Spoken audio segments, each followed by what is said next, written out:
all of you. Welcome to the another lecture of Polity series. Today we shall be discussing about the citizenship और इस lecture में हम citizenship as a whole cover कर लेंगे. तो basically जो अगर मैं citizenship की बात करूं तो अगर कॉन्स्टिट्यूशनल पॉइंट ऑफ व्यू से देखें तो आर्टिकल 5 से 11 और पार्ट सेकंड इससे डील करता है. तो पार्ट कौन सा हो गया आपका सेकंड और आर्टिकल 5 to 11. ठीक है. अब सिटीजनशिप समझने से पहले देखो बहुत सारी डेट्स हैं, बच्चे कंफ्यूज होते हैं कि नीटी एंड ग्रिटी में चले जाते हैं. हार्डली कभी एक बार क्वेश्चन पूछा है, तो ज्यादा जो आपका आइडिया रहना चाहिए वो कॉन्सेप्ट के प्रति रहना चाहिए कि जो पूछा गया है उसकी अंडरस्टैंडिंग आपको सही होनी चाहिए. डेट्स में हल्का फुल्का याद रख लीजिएगा, बाकी लास्ट में हम जो इसका करंट है वो भी आपके लिए कवर करेंगे. तो स्टार्ट करते हैं. So the first thing is about the types of citizens. अब आप सोचेंगे यार सिटीजन तो सिटीजन होता है, अभी टाइप्स ऑफ सिटीजन की बात कहां से आ गई. तो अगर मैं बात करूं तो दो टाइप के सिटीजन होते हैं. एक तो आपके सिटीजन्स हो गए, एक आपके एलियंस हो गए. एलियंस कौन हो गए? जो बाहर के लोग होते हैं. एलियंस में भी आपके दो टाइप के लोग होते हैं. एक आपके फ्रेंडली एलियंस हो गए जिनसे आपकी दोस्ती आ रही है, आप शाम को बैठ के उनके साथ पार्टी कर सकते हैं. और एक आपके एनिमी एलियंस हो गए, है ना, जिनके साथ आपके पंगे चलते रहते हैं. ठीक है, जिनके साथ आप बैठना उठना पसंद नहीं करते. ठीक है, तो ये हो गए टाइप्स ऑफ सिटीजन. तो सिटीजन हो गए कि एक तो हो गया कि भैया मैं, मान लिया आप और हम हो गए. ठीक है, जो सिटीजन हैं इस देश के. ठीक है, अगर चलो आप एग्जाम्पल भी ले लेते हैं. अगर मैं यूपीएससी की बात करूं तो आप उसमें अगर एलिजिबिलिटी क्राइटेरिया में जाएंगे कभी, ठीक है, एलिजिबिलिटी क्राइटेरिया में जाएंगे तो आप देखेंगे कि वहां पे सिटीजन लिखा होता है, citizen of India, citizen of Nepal, Bhutan. तो ये क्यों है? क्योंकि आप इस बेसिस पे भी एग्जाम से अंदर या बाहर हो सकते हैं. अंदर या बाहर मतलब आप एग्जाम देंगे या नहीं देंगे ये चीज भी डिसाइड करेगी. तो सिटीजन का अगर मैं हिंदी में मतलब समझाऊं तो उस देश के नागरिक, कि आपके पास, अब देखो नागरिक होने से होगा क्या कि आपके पास कुछ राइट्स आएंगी, कुछ ड्यूटीज आएंगी. उसकी 2 मिनट बाद बात करते हैं. पहले ये देख लेते हैं कि कॉन्स्टिट्यूशनल प्रोविजंस क्या हैं. ठीक है, कॉन्स्टिट्यूशनल प्रोविजंस क्या हैं सिटीजनशिप से रिलेटेड. तो वैसे ये जो दिया गया है वो आर्टिकल 5, आर्टिकल 6, आर्टिकल 7, 8, 9, 10, 11. जल्दी से देख लेते हैं आर्टिकल 5 में क्या दिया गया है. आर्टिकल 5 में बोला गया है citizenship at the commencement of the constitution. मजे की बात यह है कि कॉन्स्टिट्यूशन ज्यादा स्पेसिफाई ही नहीं करता है सिटीजनशिप के बारे में. कॉन्स्टिट्यूशन ने ये क्या क्या बस ये बता दिया कि जब कॉन्स्टिट्यूशन एनफोर्स हुआ, दैट इज जनवरी 26, 1950 को जब कॉन्स्टिट्यूशन एनफोर्स हुआ तो कौन कौन से लोग भारत के सिटीजन थे. उसके साथ साथ क्योंकि बहुत टाइम नहीं था, उन्होंने कहा कि हम पार्लियामेंट को पावर देते हैं कि आप जो है नागरिकता से रिलेटेड जितने भी कानून है आप उसके लिए एक लॉ बनाइए. वो लॉ बाद में बनके क्या आएगा, सिटीजनशिप एक्ट 1955. उसके अंदर 2-3 अमेंडमेंट देखेंगे, जो मेजर अमेंडमेंट्स हुए 2003 की अमेंडमेंट, 2015 की अमेंडमेंट और फिर लास्ट में 2019 की अमेंडमेंट. ठीक है, अब आर्टिकल 5 क्या बोल देगा कि भैया कौन कौन से लोग सिटीजन होंगे at the commencement of the constitution, that is जनवरी 26, 1950 को कौन कौन से लोग भारत के नागरिक होंगे. अगले आर्टिकल क्या बोल देगा, rights of the citizenship of certain persons who have migrated to India from Pakistan. आपको पता है 1947 में जब पार्टीशन हुआ तो बहुत लोग इधर से उधर गए, उधर से इधर आए. ठीक है, कुछ लोग वहां रहते थे फिर यहाँ आ गए, तो उनको लेके भी सरकार चिंता में थी कि भाई इन लोगों का क्या करे, तो उसके लिए भी प्रावधान बनाया गया कॉन्स्टिट्यूशन में. Then rights of the citizenship of certain migrants to Pakistan, जो यहाँ से वहां चले गए. Rights of citizenship of certain persons of Indian origin residing outside India, जो पैदा तो इंडिया में हुए, इनका ओरिजिन इंडिया से है लेकिन बाहर चले जाएंगे. यही चीज आगे चल के क्या बन जाएगी, PIO, person of Indian origin. अब आज की अगर मैं स्थिति की बात करूं तो पीआईओ एग्जिस्ट ही नहीं करता है. पीआईओ को मर्ज कर दिया गया है ओसीआई के साथ, that is overseas citizen of India. Now article 9 की बात करूं मैं तो person voluntary acquiring citizenship of a foreign state not to be citizen. तो ये क्या हो गया, ये एक टाइप का डिस्क्वालिफिकेशन हो गया, क्योंकि इंडिया में आपके पास सिंगल सिटीजनशिप है। ठीक है, आप सिंगल सिटीजनशिप ले सकते हैं। हमारे देश का कानून या हमारे देश का संविधान ये बोलता है कि आप किसी भी दो देशों की नागरिकता नहीं रख सकते। तो डुअल सिटीजनशिप का कॉन्सेप्ट इंडिया में नहीं है। क्या नहीं है? डुअल सिटीजनशिप का कॉन्सेप्ट इंडिया में नहीं है।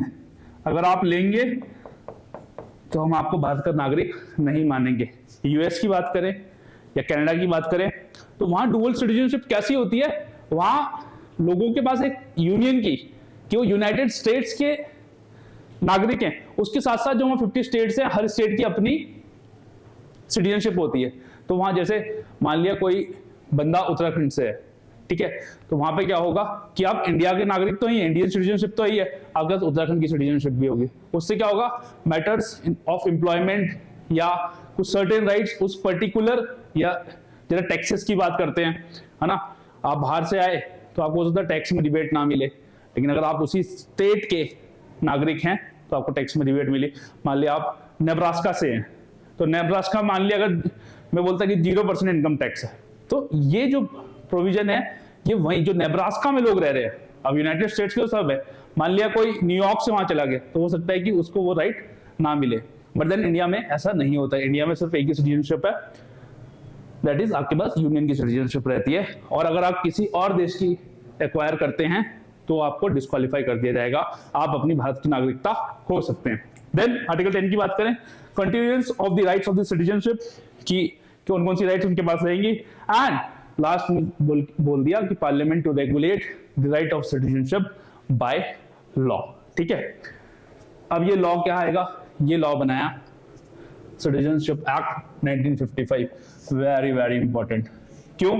क्योंकि यहीं पे बताया गया कि कौन कौन सी तरीके से आप भारत के नागरिक बन सकते हैं और कौन कौन से आप तरीके से आप भारत की नागरिकता खो सकते हैं। ठीक है, तो यहां क्या बता दिया गया आपको कि आप सिटीजनशिप एक्वायर कैसे करेंगे और आप उसको रिनाउंस कैसे करेंगे या खोएंगे कैसे। ठीक है, डिप्राइव कैसे होंगे आप, ओके, डिप्राइव कैसे होंगे, रिनाउंस कैसे करेंगे या एक्वायर कैसे करेंगे। ठीक है, तो देख लेते हैं कि कैसे आप रिनाउंस कर सकते हैं या कैसे आप उसको छोड़ सकते हैं। तो नंबर 1 पे आएगा आपका बाय बर्थ। क्या आएगा? By birth.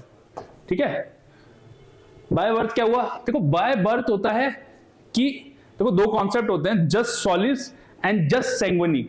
सैंग्विनाइन का मतलब अगर आप समझो तो ब्लड, ठीक है, तो by blood, and just Solis मतलब उस सॉइल पे पैदा हुए। जैसे अगर आप यूएस में जाएंगे, ठीक है, मैं या आप अपनी वाइफ के साथ यूएस में चले गए, वहां आपका एक बच्चा हो जाता है, अगर यूएस का लॉ बोलता है अगर वो बच्चा यूएस की धरती पे पैदा हो गया तो वो यूएस का नागरिक हो जाएगा।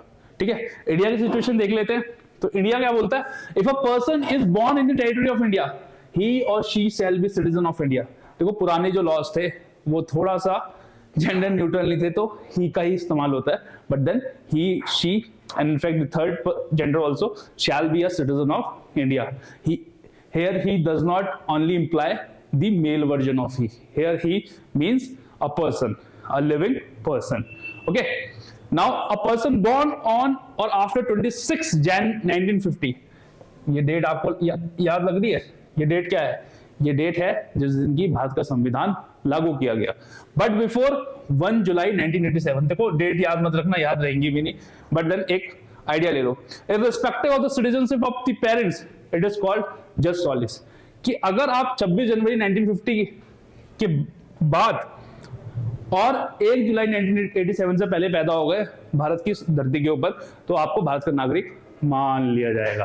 ठीक है, अ पर्सन बोर्न ऑन और after 1 July 1987 but before 3 December 2004। ठीक है, तो 1987 से पहले हुए और 47 और 97 के बीच में हुए, आप पैदा हो गए, आप सिटीजन बन गए इंडिया के। आप 87 और 2004 के बीच में हुए, बोला कोई बात नहीं आप हो गए, देख लेते हैं, तो एक कंडीशन और जोड़ दी जिसके कि either of the parents of the person born should be a citizen of India at the time of the birth. ठीक है। और इस कॉन्सेप्ट को बोलते हैं जस्ट सैंग्विन, क्योंकि यहाँ आपको सिटीजनशिप मिलेगी अपने माता या पिता की सिटीजनशिप की वजह से। तो ये बोलता है कि अगर आप 1987 2004 के बीच में पैदा हुए, तो अगर आपका कोई भी माता या पिता जब आप पैदा हुए उस समय अगर भारत का नागरिक था, तो हम आपको भारत का नागरिकता दे देंगे, ठीक है। देन एक पॉइंट देख लेते हैं, citizenship is granted to a person on the basis of the Indian nationality of any of the parents immaterial of the fact that at which place the child birth took place.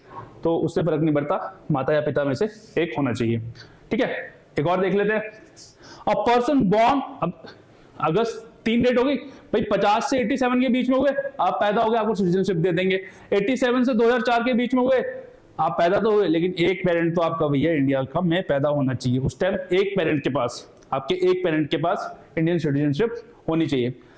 अब क्या हुआ, अब 2004 भी आ गया, तो सरकार को लगा यार कुछ और प्रोविजन भी होगा। तो 2004 के बाद अगर आप पैदा हुए तो both of the parents of the child born should be citizen of India at the time of the birth. तो और रिस्ट्रिक्ट कर दिया, अब आपको अगर आप 2004 के बाद पैदा होते हैं तो अब आपके दोनों पेरेंट्स सिटीजन ऑफ इंडिया होने चाहिए। एक केवियट या एक कंडीशन इसमें यह जोड़ दी कि a person shall not acquire citizenship of India if any of his parents is envoy. Envoy का मतलब होता है जो फॉरेन डिप्लोमेट्स होते हैं, है ना, जो आपके दूतावास में होते हैं या जो राजदूत जिनको कहा जाता है, ठीक है। और एनिमी एलियन, अब एनिमी एलियन देखो जैसे होता है कि कोई कंट्री है जिससे कि हमारी कंट्री वॉर पे है, we are at war with any country, then that country will be considered as an enemy alien और इलीगल इमिग्रेंट, ठीक है। और आप इलीगल इमिग्रेंट नहीं होने चाहिए, अगर आप इनमें से कुछ हैं तो आपको जो है नागरिकता नहीं दी जाएगी। ये थी बात किसकी, बाय बर्थ की। अब बात करते हैं बाय डिसेंट की। भाई बाय डिसेंट का मतलब क्या होता है, ठीक है। भारत में तो बाय डिसेंट बड़ा आसान है समझना। देखो बाय डिसेंट का मतलब हो गया, लोग बोलते हैं कि मैं पर्टिकुलर कास्ट से हूं, या मैं पर्टिकुलर होता ना, मतलब मैं राजपूत हूं, तो ये क्या है, एक डिसेंट है। मैं महाराणा प्रताप का वंशज हूं, तो क्या हो गया, वंशज की बात हो गई। तो ये क्या बोलता है, if a person is born outside India on after 26 Jan 1950 but before 10th December 1992, तो यहाँ 1987 से 1992 हो गया, will be considered as a citizen of India, but subject to the fact that his father must be a citizen of India at the time of birth। ठीक है, मान लेंगे, but यहाँ पे क्या होगा, यहाँ पे आपके पापा सिटीजन होने चाहिए, ठीक है। तो मम्मी के साथ यहाँ पे थोड़ा सा अन्याय कर दिया गया, ठीक है। नाउ सेकंड की बात करें, क्योंकि क्या है कि हम अब देखो पॉलिटी, कोई भी चीज जो है वो सोसाइटी को रिफ्लेक्ट करती है, ठीक है। हमारी जो पॉलिटी है, पॉलिटी मतलब जो हमारा पॉलिटिकल सिस्टम है, जो हमारे राइट्स है, वो भी हमारी, भाई लॉ कहाँ से बनते हैं, लॉ आपकी सोसाइटी से बनेंगे। अब यहाँ पे फादर क्यों लिखा, क्योंकि हम लोग एक पैट्रियार्कल सोसाइटी है। आज चीजें बदल रही हैं, लेकिन अब बदल रही है। हम कब की बात कर रहे हैं, 1950 की, 1992 की, जब आप और आप में से बहुत सारे लोग जो हमें देख रहे हो पैदा भी ही नहीं हुए होंगे। तो आज जो आप सोसाइटी देखते हैं, बट देन उस टाइम की सोसाइटी बस मोर पैट्रियार्कल इन नेचर, इसीलिए यहाँ पे फादर को ये राइट दे दिया गया। सेकंड कंडीशन देखते हैं, if a person born on और आफ्टर 10 दिसंबर 1992 बट 3 दिसंबर 2004, ठीक है। तो 2004 से पहले either of his parent, mother और father, must be having citizenship of India. देखो यहाँ पे चीज उल्टी हुई है ना, सोसाइटी चेंज हुई, पैट्रियार्कल माइंडसेट से एक इक्वल माइंडसेट आया, ठीक है। वुमेन्स राइट्स बढ़े। देखो 2005 में जो को पार्टनर था, अगर आपको याद होगा, 2004 है, लेकिन 2005 में ही वो एक्ट आया था जिसमें कि एंसेस्ट्रल प्रॉपर्टी में लड़कियों को भी बराबर हक होगा। तो 2005 की बात है। सोसाइटी बदल रही है, सोसाइटी बदल रही है तो लॉज भी बदल रहे हैं। This is a classic example of how society और सोशल नॉर्म्स चेंजेस और is able to change the law. Very classical example, ठीक है। उसके बाद थोड़ा सा और आगे आ गए हम, तो after the citizen amendment act of 2003 the government pass an order stating that a child born shall not be an Indian merely because of his descent. The government mandated compulsory registration. तो अगर आपको इस provision का bye decent का अगर फायदा उठाना है तो आपको रजिस्टर भी कराना पड़ेगा, ठीक है। कंपल्सरी रजिस्ट्रेशन कर दिया गया था 2003 में, ठीक है। उसमें क्या होगा, आपको पहले ये जो दूसरा वाला है, ठीक है, पहला वाला तो देखो इम्बाइब्ड हो जाएगा सेकंड वाले के अंदर, दूसरा वाला जो है इसको आपको क्वालिफाई करना पड़ेगा। Now the next is by naturalisation. देखो नेचुरलाइजेशन क्या हो गया कि आप एक समय तक इस देश में रह रहे हो, आपने इस देश की जो भी चीज थी अपने अंदर संभाल ली है, सरकार को लगा कि हम आपको जो है इस देश का सिटीजन बना देंगे। एक बड़ा इंटरेस्टिंग फैक्ट है, पहले वो फैक्ट देख लेते हैं। वो फैक्ट ये है कि नेचुरलाइज सिटीजन जो होते हैं, अगर मैं यूएस की बात करूं, तो जो पर्सन नेचुरलाइजेशन से वहां सिटीजन बना है वो वहां का राष्ट्रपति नहीं बन सकता। अगर आपको याद हो जब बराक ओबामा राष्ट्रपति बने थे तब ये बात वहां पे उठाई गई थी। तो a person who has been a naturalized citizen of United States will not be the citizen of United States। United state का नेचुरल सिटीजन वो नहीं होगा। बट देन देखो इंडिया की कितनी अच्छी बात है, इंडिया में आप बाय बर्थ हो या आप नेचुरलाइज हो, बाय नेचुरलाइजेशन से आपने एक्वायर की है, आप दोनों में जो है देश के राष्ट्रपति बन सकते हो। तो ये बड़ा सिग्निफिकेंट एक डिफरेंस है। अब देख लेते हैं आपकी बाय नेचुरलाइजेशन से आप कैसे सिटीजनशिप एक्वायर कर सकते हो। तो पहले तो आप एप्लीकेशन देंगे सेंट्रल गवर्नमेंट को, ठीक है, कि आप मुझे सिटीजनशिप दें। उसके लिए आपको उसका एक थर्ड शेड्यूल है, वो थर्ड शेड्यूल आपको सिटीजनशिप एक्ट 1955 में मिलेगा। वो क्वालिफाई करने, मतलब उसके अंदर जो कंडीशन है वो क्वालिफाई करनी चाहिए, ठीक है। तो और क्या क्या चीज होनी चाहिए भैया, कैरेक्टर गुड होना चाहिए। ऐसा नहीं कि आप, है ना, कैरेक्टर आपका सही नहीं है, बदमाश टाइप के आप आदमी है ना, और आप चले हैं हमारी देश की सिटीजनशिप लेने, तो सरकार बोलेगी नहीं भैया आपको सिटीजनशिप नहीं दी जाएगी, ठीक है। तो क्या होना चाहिए, आपका एक गुड कैरेक्टर होना चाहिए, ठीक है। फिर एक शेड्यूल में जो 22 लैंग्वेजेस है उसमें से आपको एक की नॉलेज होनी चाहिए। ये भी एक एसेंशियल कंडीशन है। पूछेंगे आपसे कि भैया बताओ जरा किसी भी उस भाषा में, बंगाली बता दो, उड़िया बता दो, ठीक है, मैथिली बता दो, हिंदी बता दो। इंग्लिश शेड्यूल 22 में नहीं है, ठीक है, इंग्लिश शेड्यूल 22 में, सॉरी शेड्यूल 8 में नहीं है इंडियन कॉन्स्टिट्यूशन के, ठीक है। और आप इलीगल माइग्रेंट नहीं होने चाहिए। और आपने जो है पहले, ऐसा नहीं कि आपने पहले हमारी सिटीजनशिप आपको मिली हुई थी, आपने उसको रिनाउंस कर रखा है, आपने हमारी सिटीजनशिप को पहले रिनाउंस कर रखा है, ये सब चीजें आप नहीं करोगे। आपने ये क्वालिफाई कर लिया, अब सरकार बोलेगी ठीक है आप गुड कैरेक्टर के हो, आपने को जो 22 लैंग्वेजेस 8 शेड्यूल में दी गई है उसमें से एक की नॉलेज है, आप इलीगल इमिग्रेंट नहीं हो और आपने प्रीवियसली सिटीजनशिप भी रिनाउंस नहीं की है। अब सरकार पूछेगी आपसे, ठीक है, आप जो है, अब ये देखो ये प्रोविजन चेंज हो गया, ठीक है, जो मैं आपको प्रोविजन बताने वाला हूं ये प्रोविजन अब एप्लीकेबल नहीं है। पर दिन पहले प्रोविजन क्या था कि सरकार 14 साल का एक टाइम पीरियड लेगी जिस दिन से आपने अप्लाई किया है। वो सरकार क्या देखेगी कि आप 14 में से 11 साल जो है उसमें से इंडिया में रहने चाहिए, और जब आपने एप्लीकेशन दी है उससे 1 साल पहले लगातार रहने चाहिए। मान लिया मैंने दिसंबर 2023 में एप्लीकेशन दी, तो मैं दिसंबर 2022 से इंडिया में रहना चाहिए। ऐसा नहीं कि मैं जा रहा हूं बीच में थाईलैंड वाईलैंड घूम के आ रहा हूं फिर वापस आ रहा हूं, नहीं, आपको 1 साल इंडिया में रहना और उससे इंटरवीनिंग टोटल 14 साल में से 11 साल रहना है। लोगों की तो हालत खराब हो गई, लोग क्वालिफाई नहीं कर पा रहे थे, तो सरकार ने बोला कोई बात नहीं आप टेंशन मत लो, हम आपके लिए एक नया प्रोविजन लेके आते हैं। तो नया प्रोविजन कब लाए, वो नया प्रोविजन आया आपका सिटीजनशिप अमेंडमेंट एक्ट 2019 से, ठीक है। उसमें जो ये 11 साल थे, 11 साल को घटा के अब कर दिया गया है 5 साल, और 1 साल वाला तो अभी भी क्लॉज है, ठीक है। तो आपको लगभग 6 साल रहना है, ठीक है। नाउ और क्या है, सरकार ने बोला कि ठीक है यार हम ना इन सब कंडीशन को वेव ऑफ कर देंगे, पर you should have made certain things like significant contribution और rendered service to the fields like science, arts, literature, human progress, government, तब हम दे देंगे। मुझे श्योर नहीं है, बट देन अदनान सामी जी को शायद इसी प्रोविजन से, क्योंकि वो रहे तो थे नहीं इंडिया में, but due to his contribution in the field of arts and music, उनको इंडिया की सिटीजनशिप दी गई थी इसी प्रोविजन से, ठीक है।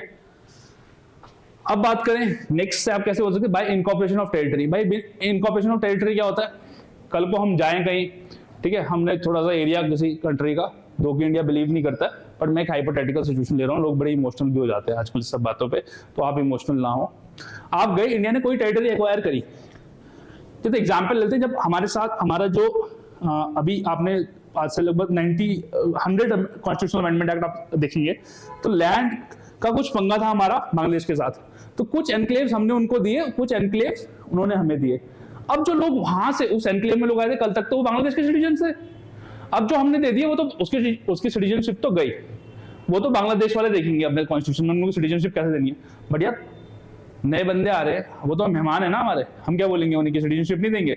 हमने आपको एक्वायर किया है, लॉ पास किया है, कॉन्स्टिट्यूशनल अमेंडमेंट एक्ट पास किया है, तब आपको लिया है। तो उस चीज से डील करने के लिए कि अगर कोई भी टेरिटरी इंडिया एक्वायर करती है तब क्या कैसे आपको सिटीजनशिप मिलेगी, तो ये बोला गया, इफ एनी टेरिटरी और state becomes a part of India then the central government shall declare, shall, देखो हमेशा लॉ में ना शैल का वर्ड, ये शैल जो बड़ा बवाल वर्ड है। बवाल वर्ड कैसे है? शैल जो है एक ऑब्लिगेशन पैदा कर देता है। आप शैल कहीं भी पढ़ेंगे, आप चाहे लॉ पढ़े चाहे कॉन्स्टिट्यूशन पढ़े, शैल का मतलब हो जाएगा कि ये करना ही करना है, आपको करना ही होगा, ठीक है। The central government shall declare it as the part of the union of India by issuing the official gazette. तो ऑफिशियल गैजेट में आप निकालेंगे कि हाँ हमने ये टेरिटरी एक्वायर की है, और इन टेरिटरीज में जो भी लोग रहते हैं वो आज से भारत के नागरिक हैं, they are the citizens of India, ठीक है। Now many territories such as Goa, Sikkim, Pondicherry, Daman and Diu became part of India and their population became the citizen of India, ठीक है। ये सब पहले जब गोवा पोर्टुगीज के अंदर थी, हमने उसको एक्वायर किया तो उसके सिटीजन जो है हमारे उसके सिटीजन थे, हम इंडियन सिटीजन बन गए। अब एक जो बहुत इंपॉर्टेंट नहीं है बट देख लेते, कभी पूछ लेगा कि असम एक्वायर आपने सुना होगा। देखो असम में भी तो थोड़ा सा पंगा रहा है पहले से ही। पंगा ये रहा है कि वहां की सिटीजनशिप जो है बड़ी, एक तो वो पहले होम किंगडम से रूल था, ठीक है। तो दो डेट समझिएगा आप, दो डेट्स हैं, एक तो जैन 1 1966, ठीक है, जैन 1 1966, ठीक है, और दूसरी डेट है आपकी मार्च 25 1971, मार्च 25 1971। तो सरकार का ये कहना है कि जब से देश आजाद हुआ या कॉन्स्टिट्यूशन एनफोर्स हुआ, ठीक है, जब से कॉन्स्टिट्यूशन एनफोर्स हुआ, ठीक है, कॉन्स्टिट्यूशन एनफोर्स हुआ और जैन 1 1966 के बीच में कोई भी आदमी आया असम में रहा तो उसको सिटीजन मान लेंगे। 1966 से 71 में कोई भी इमिग्रेंट आया तो उसको हम सिटीजन नहीं मानेंगे, उसको रजिस्टर करना पड़ेगा, उसको हम देखेंगे, तब जो है उसको कुछ टाइम के बाद सिटीजनशिप देंगे। बट देन वो नॉर्मल सिटीजन का के जो राइट्स हैं तब तक एंजॉय करेगा, एक्सेप्ट राइट टू वोट आपके पास राइट टू वोट नहीं रहेगी, ठीक है, राइट टू वोट नहीं रहेगी जब तक सरकार आपको मान नहीं लेती। तो ये स्पेशल प्रोविजन है सिटीजनशिप किसके लिए? असम अकॉर्ड के अकॉर्डिंग। अब बात करते हैं कि लॉस कैसे कर सकते हैं आप सिटीजनशिप को। तो बाय रिनंसिएशन। भाई रिनंसिएशन का क्या मतलब हो गया कि मैं सरकार को लिख के दे दूं कि मुझे आपकी नागरिकता नहीं चाहिए, मैं चला, आपा चले। तो आपा चले में क्या होगा कि बाय रिनंसिएशन, कि आप एक एप्लीकेशन दे दो, ऐसा नहीं कि आपने एप्लीकेशन दे दी और आपने मन मर्जी से चल दिया, ऐसा भी नहीं होता। लेकिन आप एप्लीकेशन देंगे, सेंट्रल गवर्नमेंट उसको देखेगी, ठीक है, और अगर सेंट्रल गवर्नमेंट उसको एक्सेप्ट कर लेती है तो आपको इस देश की नागरिकता से डिबार कर दिया जाएगा, अगर एक्सेप्ट कर लेती है। बट अगर हमारी कंट्री वॉर पे है तो आपने तब ये एप्लीकेशन दी, तब वो कंसिडर करेंगे और तब जो है मना भी किया जा सकता है आपको, ठीक है। ये थी बात किसकी? बाय रिनंसिएशन की। बाय टर्मिनेशन की बात करें तो टर्मिनेशन में क्या होगा कि सरकार आप वॉलंटरी, एक तो आपने वॉलंटरी वो कर दी, दे दी, या आप सरकार ने टर्मिनेट कर दी कि भैया आप निकलो, हम आपकी सिटीजनशिप को टर्मिनेट कर सकते हैं। ये पावर है किसके पास? देखो सिटीजनशिप गवर्न कौन करता है? ये यूनियन सब्जेक्ट है, ठीक है, यूनियन गवर्न करता है, तो उसका कोई भी लॉ केंद्र सरकार निकालेगी, सेंट्रल गवर्नमेंट निकालेगी। कौन निकालेगी? Central government. याद रखिएगा इस बात को, ठीक है। बाय डेप्रीवेशन का मतलब हो गया, नेक्स्ट इज बाय डेप्रीवेशन। देखो डेप्रीवेशन में 4-5 है। अगर सरकार को पता लग गया कि आपने फ्रॉड करके लिया है, आपने कॉन्स्टिट्यूशन की अवमानना करी है ना, आपने किसी कंट्री के साथ ड्यूरिंग वॉर हमारे सीक्रेट भेज दिए, ठीक है, फ्रॉड से करी है कॉन्स्टिट्यूशन, और या आपने किसी और कंट्री की सिटीजनशिप ले ली, आपने किसी और कंट्री की सिटीजनशिप ले ली, ठीक है, हमारा किसी से वॉर चल रहा था, आपने उसको सीक्रेट भेज दिए, कॉन्स्टिट्यूशन की अवमानना कर ली, ठीक है। तो इन सब केसेस में भी आपसे जो है सिटीजनशिप वापस ली जा सकती है, ठीक है। अब एक इसमें अगर आप नेचुरलाइज सिटीजन है, आपने नेचुरलाइजेशन से पाई थी, ठीक है, नेचुरलाइज सिटीजन है आप, और अभी आपको 5 साल नहीं हुए हैं नेचुरलाइज सिटीजन बने हुए, और आपको 2 साल की सजा हो गई, आपको 2 साल की सजा हो गई, तब भी आपसे जो है you will lose your citizenship, ठीक है, you will lose your citizenship. Single citizenship का कॉन्सेप्ट मैं आपको समझा ही चुका हूं कि भारत में सिंगल सिटीजनशिप है। अब अपने बाबू भैया आ गए।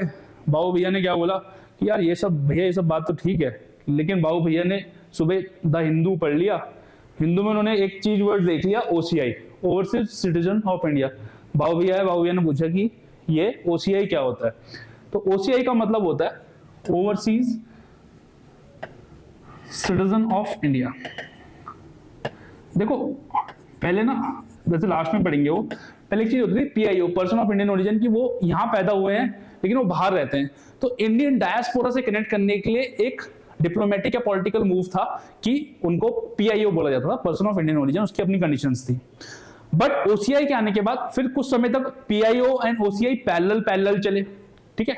कुछ समय के बाद PIO को OCI से मर्ज कर दिया गया, क्योंकि क्या हुआ कि जो कंडीशन थी OCI बनने की वो ज्यादा आसान थी और लोगों में एक कंफ्यूजन भी पैदा हो रहा था बार बार कि भैया हम OCI के लिए अप्लाई करें या PIO के लिए अप्लाई करें।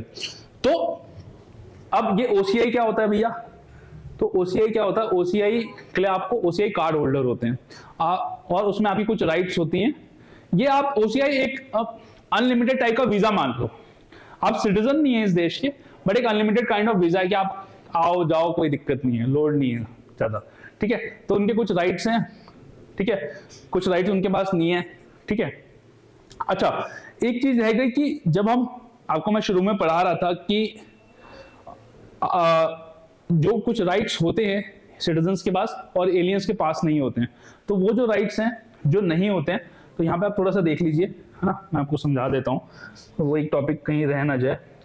तो आर्टिकल की बात करूं अगर मैं, article 16, 15, 16, 19, 29 and 30, equality, employment of opportunity, right to freedom of speech, article 21 that is right to life, and article 30 जो रिलीजियस एंड लिंग्विस्टिक फ्रीडम्स हैं, ये जो है एनिमी एलियंस के पास नहीं है। इनको छोड़ के जो है एनिमी एलियंस के एलियंस के पास नहीं है, ये सिर्फ सिटीजन ऑफ इंडिया को है।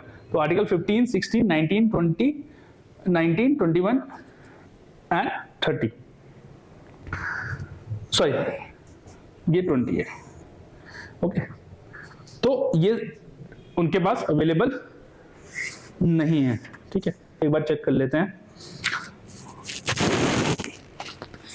तो अब बात करते हैं कि यार OCI कार्ड होल्डर वापस आ जाते हैं तो कैसे आप एलिजिबल बनते हैं। तो आपको क्या होना चाहिए, आपको क्या होना चाहिए, आपको एक तो you should be citizen of India at the time of और after the constitution came into effect, that is 26 Jan 1950, ठीक है। 26 जैन 1950 को आप सिटीजन ऑफ इंडिया होने चाहिए, तब आप उसके लिए अप्लाई कर सकते हैं, तब आप उसके लिए अप्लाई कर सकते हैं, दैट इज एप्लीकेबल होंगे आप, ठीक है। Then you should be eligible to become citizen of India on January 26, 1950, ठीक है।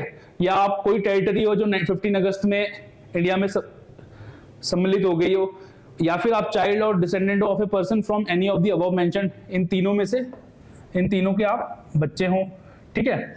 देन आप कोई माइनर चाइल्ड हो इन चारों में से या इन तीनों में से किसी एक के माइनर चाइल्ड हो, या a minor child of whom either और both parents are citizen of India, या आपको माइनर चाइल्ड हो जिसकी आपके या तो दोनों पेरेंट्स इंडियन हो या आपका एक पेरेंट इंडियन हो। अच्छा, एक केस होता है कि आपके जब हम पेरेंट्स ने जब आप छोटे थे, माइनर थे, इस देश की सिटीजनशिप रिनाउंस कर दी, उन्होंने वॉलंटरी गिव अप कर दी कि हम इस देश की सिटीजनशिप दे सकते हैं।